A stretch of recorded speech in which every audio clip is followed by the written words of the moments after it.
Fine. So, bit background maybe about the topic and part of my presentation. I'll try to highlight the key outcomes of our regular survey that we do in Accenture, basically surveying our the biggest clients and asking them what they have experienced and what they are doing in terms of protecting themselves, detecting breaches, etc.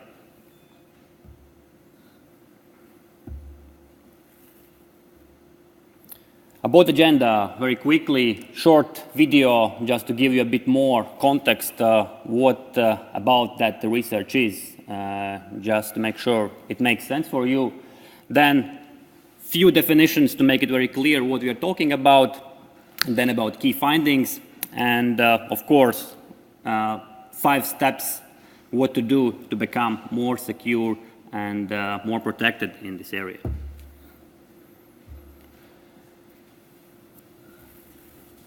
Companies report that attacks on their businesses have more than doubled since 2017, when 1 in 3 caused considerable damage. Now, organizations are gaining ground with only 1 in 8 getting through. What's changed?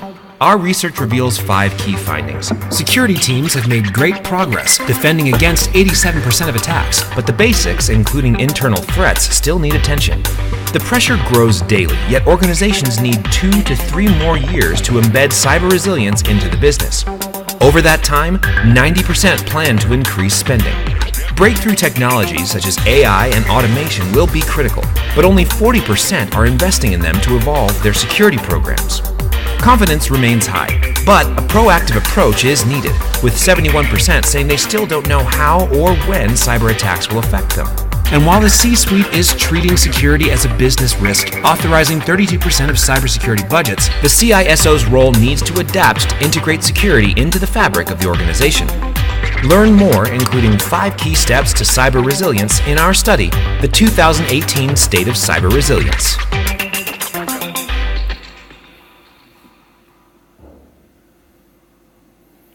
Okay, yeah, that's just to give you a bit more information what it is about, just to set a bit of context. But before we start, a couple of definitions. In this survey, we talk about cyber resilience.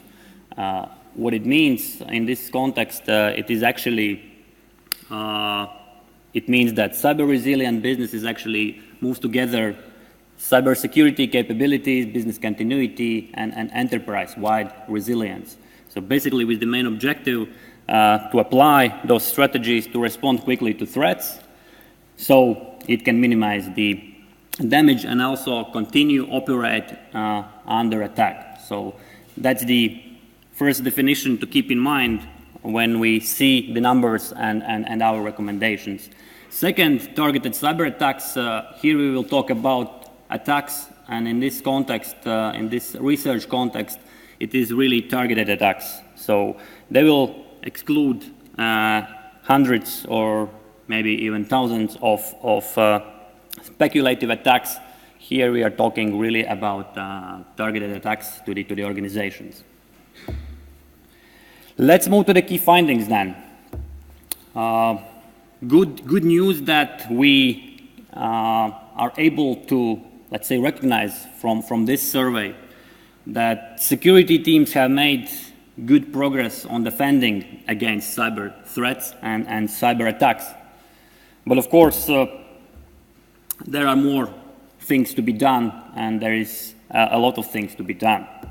Let's look a little bit deeper what it means when we say security teams have made good progress. So we see that number of targeted attacks is increasing from year to year. If we look back and compare to 2017, the number of targeted cyber attacks is double. But coming back to the statement that companies are getting better in detecting, monitoring, and preventing security incidents, the number is doubled, but the number of actual breaches is even decreasing. So 70% successfully detected or prevented in the previous year, comparing to 87% in this year. So it means security teams are really doing a good job. So it means if there is higher pressure, greater pressure on the companies, they can act better and more effectively. A little bit about attacks and type of attacks that companies that are part of this survey has experienced in the previous year. As we see, top two attacks are external, which actually means external hackers, and internal, which is some kind of malicious insiders within the company or organization. So it's very easy to just try and focus on external attacks, but it is really important not to forget about the malicious insiders. So here we see that even the frequency is a little bit higher when we look at external threats, but the impact that is damaging and damages to the organization are more from the insider attacks. So that's just a warning sign that we see these two are the key attack types, but the insider attacks are, let's say, at the end, bringing more damages and more problems to the organizations. If we look at some other attack types, again, they are less frequent and, of course, giving less impact, but still, accidentally published information sent to wrong addressees or receivers is also one of the very, very popular, let's say, security incidents that happen still. And other type of things are, legacy infrastructure, configuration errors, lost, stolen devices, which nowadays, the good news are that nowadays all of them or most of them are encrypted. So if someone loses or some device is stolen, in most cases it's encrypted, and it's not so easy to get out any valuable information from that.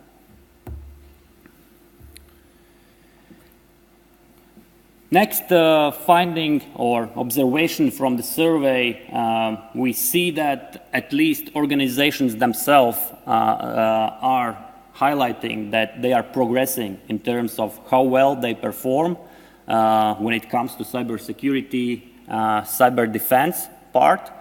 Last year it was only 11 capabilities, basically areas in cybersecurity like asset identification, third-party management, business continuity, etc.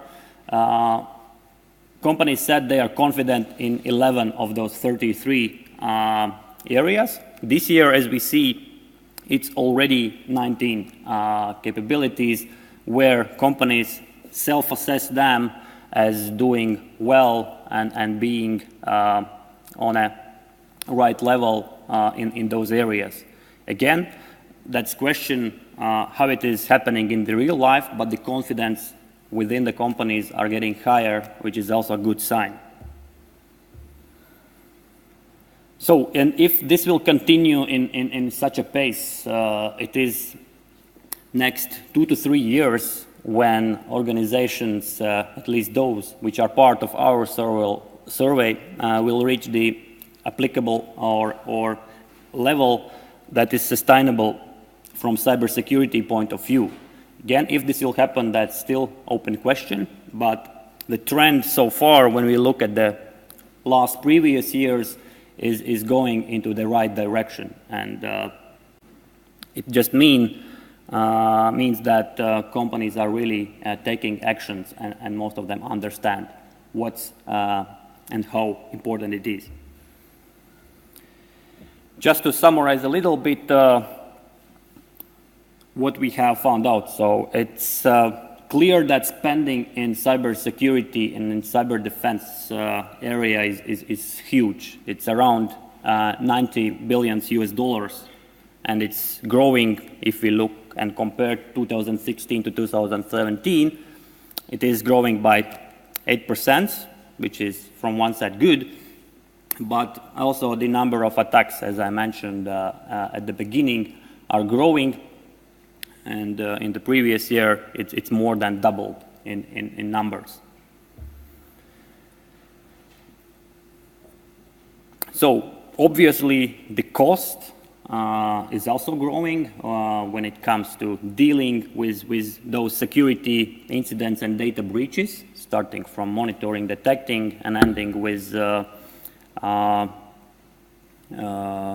getting back to normal operations. Costs are increasing, but of course, as we just mentioned, so companies show progress in terms of investing and doing better in all of the key cybersecurity and cyber defense areas. Also, a good sign is that the number of real data breaches comparing to the number of real attacks is also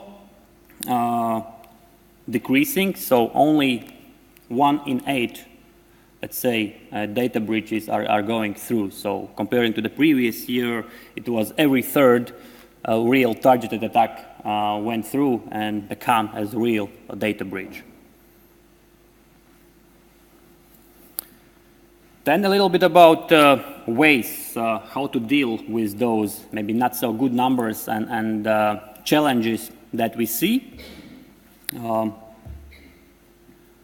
A little bit more numbers, which actually also just highlights what must be done and what should be changed in the attitude and in terms of investments in cybersecurity. So we still see that a lot of basic things when it comes to security, information security, cyber security is not in place. For example, 36% actually of respondents say that they don't apply the same level of security to their partners, which is quite common, unfortunately, but that's the case. So we see that there is still quite a lot of room for improvement to close that gap. Same about the organization itself. In many cases, we see that organizations are not applying cybersecurity programs to the whole organization, but just for specific parts or just for specific assets. From one side, it's good, protecting the key assets, most valuable assets, but of course the weakest chain is always the way from where the data breaches are happening. So what to do? We need to make sure that those basics are really in place and continuously in place, starting from really identifying the key assets and hardening them. Legacy systems, as we saw, also is one of the top attack types. So we need to care also about those systems in our environments. And of course, practicing how we act in case of breaches or how we protect or prevent targeted attacks.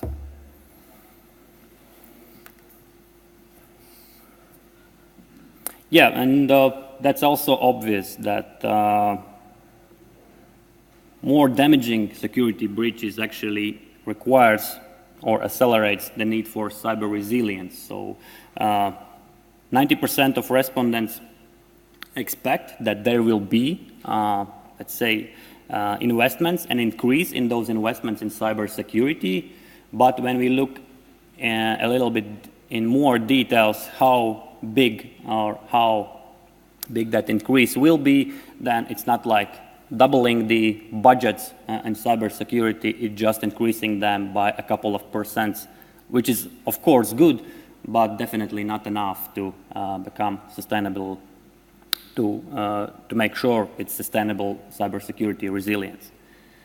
And of course, 72% is just confirming that when something happens, data breach is happening and it's publicly announced, it's almost impossible to still say we are doing the right job, our cyber defense is on a good level. So I think 70% is quite low number. I would say it's close to the 90%. If something happens, you are not able to really look strong, prepared for let's say such type of attacks, and it's hard to prove that to the customers and your partners. One thing that was already mentioned, we see that this is really the way how to improve those awareness programs or readiness to protect your organization and defend cyber attacks, from simply testing and running red-blue team exercises, as mentioned in one of the previous sessions. Now it is really to involving educated coaches, basically coaching both red teams and blue teams during the exercise, helping them to do the right things, and afterwards analyzing what went right, what went not in the right direction. So basically, experienced player coaches coached incident simulation is one of the key action points for the organizations to become better in this area. And of course, threat intelligence, threat hunting, more automated, more intelligent monitoring is one of the areas where to invest. Of course, critical technologies which really act against new threats, and that's also not a surprise or something new, that threats are becoming more sophisticated. Also in the previous sessions there was mentioned all is becoming as a service, starting from ransom as a service or DDoS by hire, which actually means as a service. You don't need to be really educated in the area, you just need to find the target, and it's quite easy for you with very small amount of money to try to, let's say, do something bad to any of the companies you think it is worth to do. Warning is that most of the companies say, yes, we know, we understand. We need to invest in new technologies, in more intelligent solutions.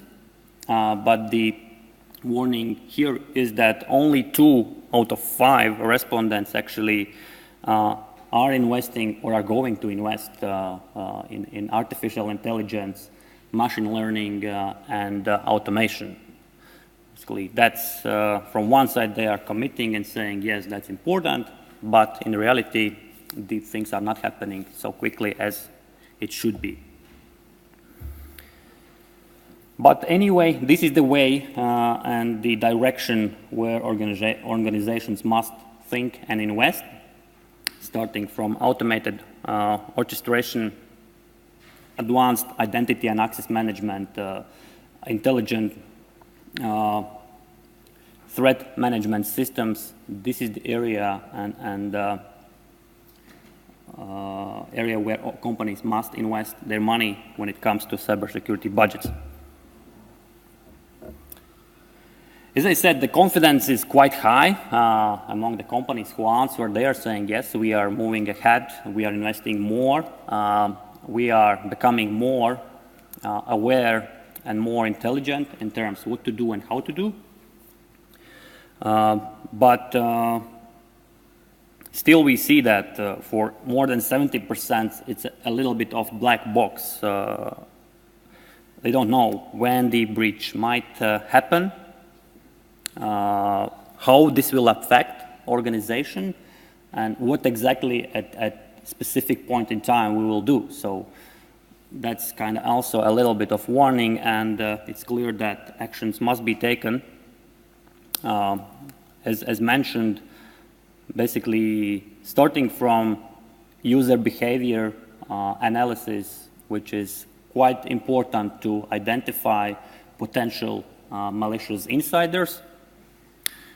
They're of course really clear on strategic and tactical level response plans and programs within the companies.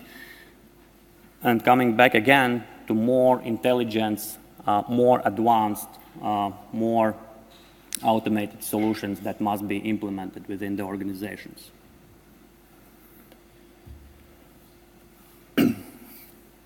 And one of the last points, but not least, what we see that CISOs actually are also playing quite important role. That's obvious, but the challenge that we see for them, they are not in many cases responsible or authorized to really make decisions and authorize the budgets for cybersecurity.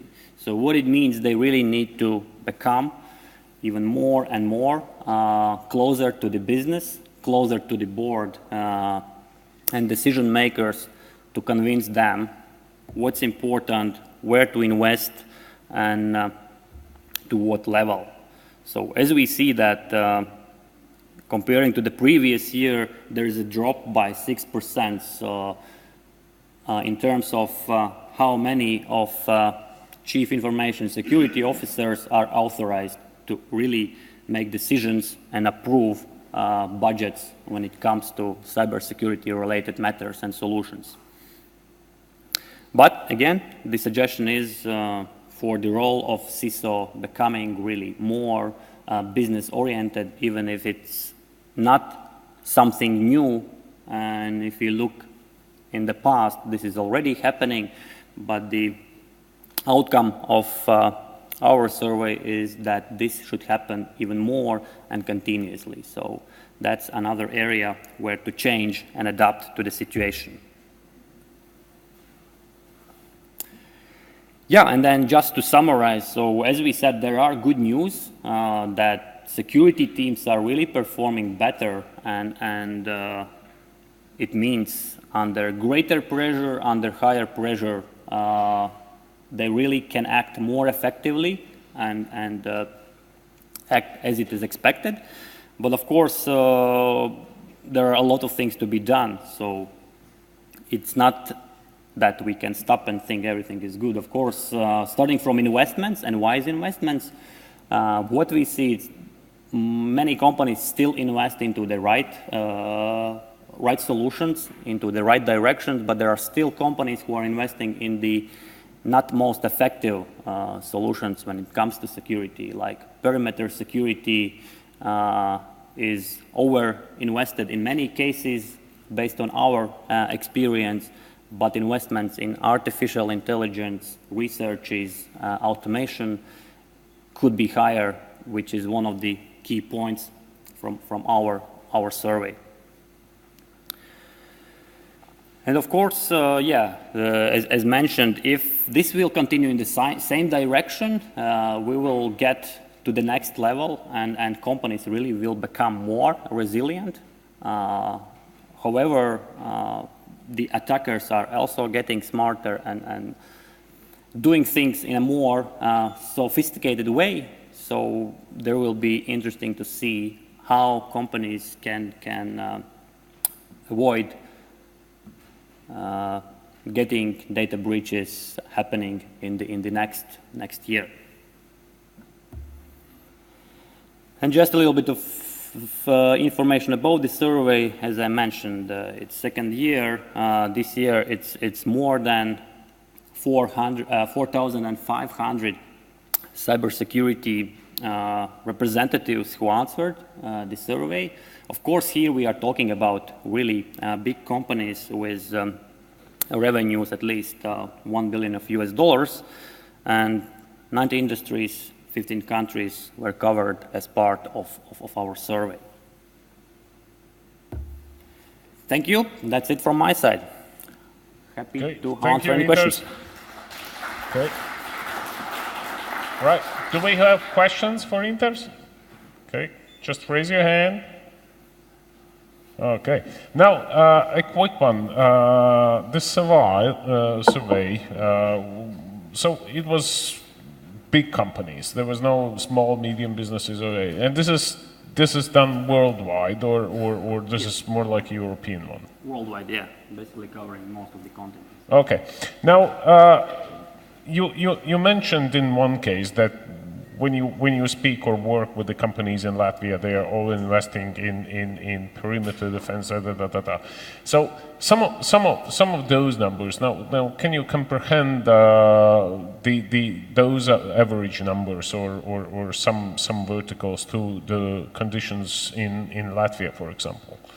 I think numbers definitely we cannot compare, but the trends and those threat vectors and how companies act definitely are the same. Probably the amount of money they are spending or amount of, let's say, damages or impact from data breaches are different, but the trends and directions are the same even here in Latvia. So basically we are facing absolutely same problems. So would you agree if I say that the small to medium-sized business actually faces more or less the same IT security problems as big companies? Definitely, because the only difference is that for most of those external attackers, and in many cases also for internal attackers, they are not very interesting for them. So that's, I think, the only difference. This relates to targeted attacks. Exactly. Okay. So that's where the target is, and in most cases, our companies or our businesses, luckily, is not maybe so big or so interesting. Okay, in terms but of still maybe in terms of the gain, yep. Right? Okay, good one. Intars, I would like to thank you on behalf of the organizers for your time. I very much expect you to be at the panel at 1:30 p.m. on this stage, in this chair. Okay, thank you very much. A nice applause to Intars. Intars, sorry. Thank you, note.